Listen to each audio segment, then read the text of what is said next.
એટલે મોક્ષ પદનો કિનારો. દરિયો આ કાંઠેથી ઓલા કાંઠે પાર કરવો એ નહીં, મોક્ષ પદનો કિનારો. પણ એના માટે કરત કરત અભ્યાસ જો આપણા શુદ્ધ વિચારો હોય. સ્વામી વિવેકાનંદે રામકૃષ્ણ પરમહંસના પટ શિષ્ય, અને રામકૃષ્ણ પરમહંસ એટલે મહાકાળીના ઉપાસક. મહાકાળીના ઉપાસક.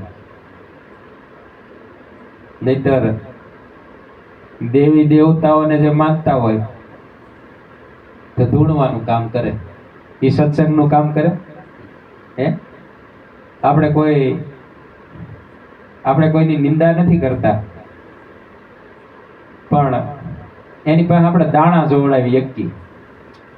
પણ મહાપુરુષોના જ્ઞાન ગંગાની સત્સંગની વાતો કરવાની કહીએ તો શું કે ઈ ભાઈ મારું કામ ના. ત્યાં આ તો સંતો ઝાંઝડ ભૂવા છે, ઝાંઝડ ભૂવા છે. અને જેને સાથમાં રહે, એના સાથમાં જો રહે તો એનું કારણ માત્ર કાઢી નાખે. બીક લાગે આપણને ભાઈ કઈ?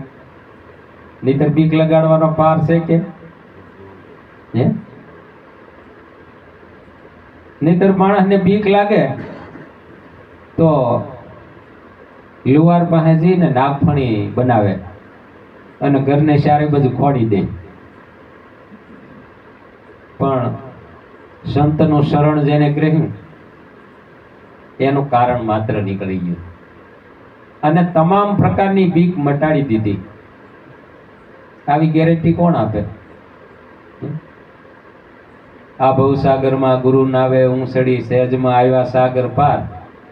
હોડીના હેલા મને કશું ન નડ્યા, મારા સદગુરુ પોતે સાવધ આંકણહાર. મહેતાજી બોલ્યા, વેપાર કીધો હરિનામનો, કીધા ગુરુ રૂપી દલાલ. માલવો હરાવ્યો સુગમ અને સોંઘો કરી. કયો માલ? ઈશ્વર ભજનનો માલવો હરાવ્યો, સુગમ અને સોંઘો કરી. આવ મફતમાં માલ મળે, કાંઈ કિંમત ન ચૂકવવી પડે. કેવળ જ્યાં જ્યાં આના ઠામ ઠેકાણા છે ત્યાં તમે જાઓ એટલે અહીંયા બીજી કોઈ વાતોનું સ્થાન નથી. ત્યાં કેવળ આ મહાપ્રસાદ મળે. અને આ જ્ઞાન ગંગા છે. ઓલી ગંગામાં તો તમે કદાચ નાવ તો તમારું તન પવિત્ર થાય, પણ મનનો મેલ ધોવાય નહીં. જ્યાં સુધી મનનો મેલ ન ધોવાય ત્યાં સુધી ખરેખર જે સમજવાનું છે, જેના માટે આપણો મનુષ્ય દેહ સાર્થક કરવાનો છે અને મનુષ્ય માત્રનું લક્ષ્ય ઈશ્વર ભજન કરી અને મુક્તિ મેળવવાનું છે. સાચામાં સાચું જો કાંઈ મનુષ્ય જન્મનું હોય તો આ લક્ષ્ય હોવું જોઈએ. અને દાદાશ્રી એક જગ્યાએ તો એવું કીધું કે પોતે પોતાના આત્માને ન જાણે તો તે આત્મહત્યારો છે. પોતે પોતાના આત્માને ન જાણે તો એ આત્મહત્યારો છે. તો આપણે તો એ માયલું કાંઈ નથી કરતા. આપણે તો હું કોણ છું એને જ ન જાણતા.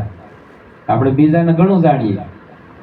આપણે કોકને કોઈ નીકળ્યો એને પૂછીએ કે તું આને ઓળખા છો, તો હું કહી હું એની સઠ્ઠી જાણો. પણ એલા તું કોણ છો એવું આપણે ક્યારેય વિચારતા નથી. શા માટે આવ્યો સંસારમાં તેનો કરી લે આજ વિચાર. આ નરદેહ તુજને ફરી ફરીને નહીં મળે વારંવાર. પલ ઘડી દિન વર્ષો ગણતા આયુષ્ય ઓછું થાય. કાળ અચાનક મારે તમાશો, ત્યારે ચાલે કાંઈ ઉપાય. આપણને ખબર પડે કે હવે ભગવાનનું તેડું નજીક આવી ગયું, તો અહીંયા જાગીએ આપણે. પણ ત્યારે તો શું હોય, બધી બાજી હાથમાંથી સરી ગઈ હોય. પછી આપણે ભગવાનને પ્રાર્થના કરી કે હજી થોડાક દી તો કંઈક થોડોક સમય મને રહેવા દે નહીં, પણ એમાં કાંઈ હાલતું નથી. એટલે બાજી હાથમાં છે, રાજા તખતે બિરાજે છે, આ શરીર સબળ છે. ઈશ્વર ભજન કરવું હોય તો સાવધ બની ચેતી જવા જેવું છે. ચેતાનો હોય કોઈ ચેતી જાજો, નહીતર હેરાની. હે નહીં, હોયું જવાનું. ચેતાનો હોય કોઈ ચેતી જાજો, નહીતર હેરાની.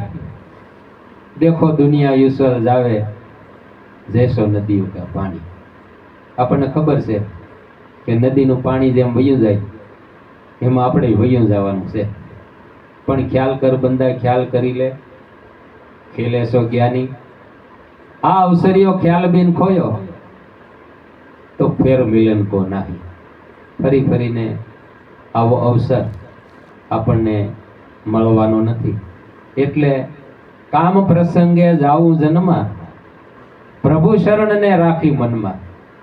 ગમે એ કામમાં જાઓ, ગમે ત્યાં જાઓ, ગમે ત્યાં બેઠા હો, ભલે શમશાનમાં બેઠા હોય, આપણે શમશાન યાત્રામાં કોઈને ગયા હોય ત્યાં આપણે બેઠા હોય, પણ શું કીધું કે કામ પ્રસંગે જાવું જન્મમાં, પ્રભુ શરણને રાખી મનમાં.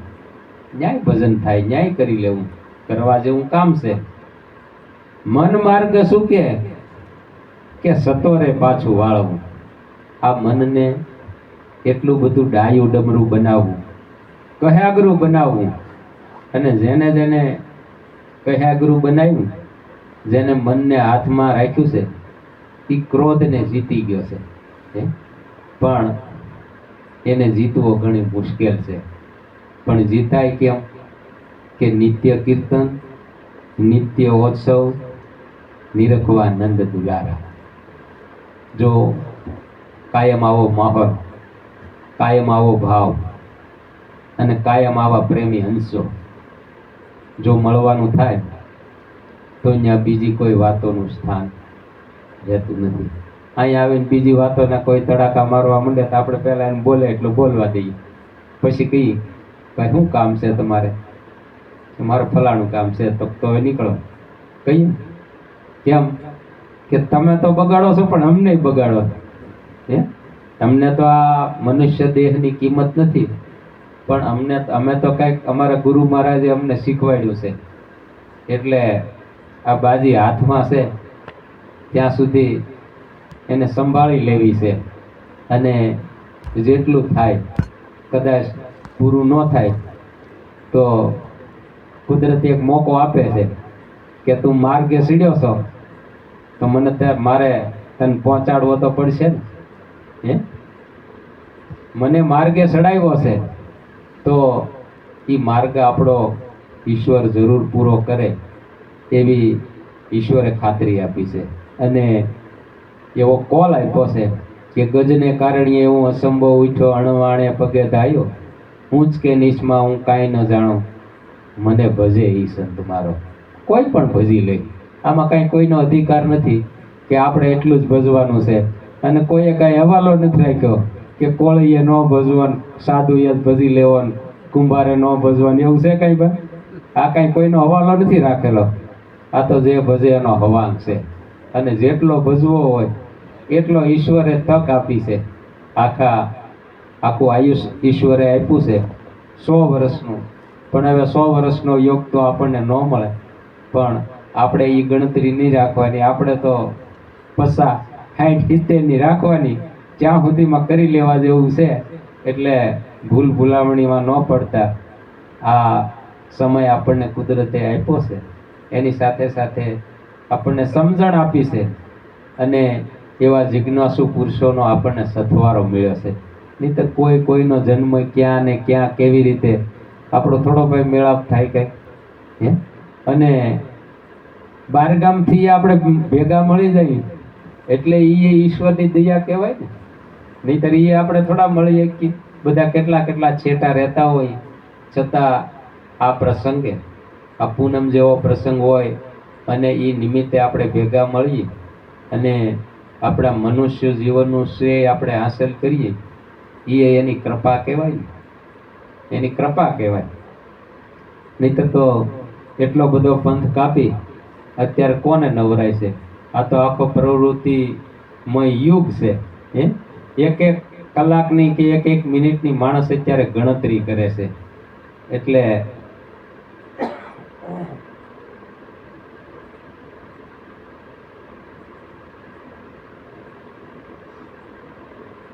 મહાપુરુષોએ આપણને જગાડી અને પોકારો કર્યા છે કે ભક્તિ કરો, ભક્તિ કરો, ભક્તિ સર્વથી શ્રેષ્ઠ છે. અને ભક્તિ પદનું જેને ઓઢણું ઓઢ્યું છે એ આખી દુનિયામાં દેખાય. હે, બજરંગદાસ બાપાએ આ રામ નામના શબ્દથી ભક્તિ પદનું ઓઢણું ઓઢ્યું, આખી દુનિયામાં ડંકો વાગે. હે, કેવળ ઈશ્વરનો એવો પ્રતાપ છે. તો આપણે કાં ભૂલ ભૂલવણીમાં ખોવાઈ જાય. એટલે એના માટે ઓઢણું અમર લોકનું રે, જગભરમાં દેખાય પણ ગુરુગમ દ્રષ્ટિએ નિહાળતા મારે હૈયે હરખ ન માય. અને છેલ્લે આનંદ સાહેબે એમ કીધું કે જગ દુઃખ ઘટશે, સુખ વધશે અને 184 ફેરા મટશે. જો તમે મિથ્યા કુથલીમાં ન રહો તો શું થાય? અને ઈશ્વર ભજન જો તમે કરો ને ઈ રાહે જો તમે સીડ્યા તો છેલ્લે આનંદ સાહેબે એમ કીધું કે જગ દુઃખ ઘટશે, સુખ વધશે અને 184 ફેરા મટશે. કહે અનંત અંત સુધી આવું વિચારવું. કહે અનંત અંત સુધી, છેલ્લા શ્વાસ સુધી. આ તો છેલ્લા શ્વાસ સુધીની કિંમત છે. નહીતર છેલ્લા શ્વાસે બાપુ સમાધિમાં બેઠા અને પછી જીવ બોરડીના બોરમાં રહી ગયો તો પછી એને એટલો ફેરો 184 યોનીનો એક જીવમાં કેટલો જન્મારો વયો જાય, કેટલા વર્ષો વયા જાય, અને પછી પાછું આ માર્ગે ચડવું એ ઘણું કઠણ છે. એટલે બાળા વેશે ભક્તિ કરે, જગમાં રહે ઉદાસ, તીર્થ વાકી આશા કરે કે કબ મિલેંગે મેરા દાસ. બોલો સદગુરુદેવની.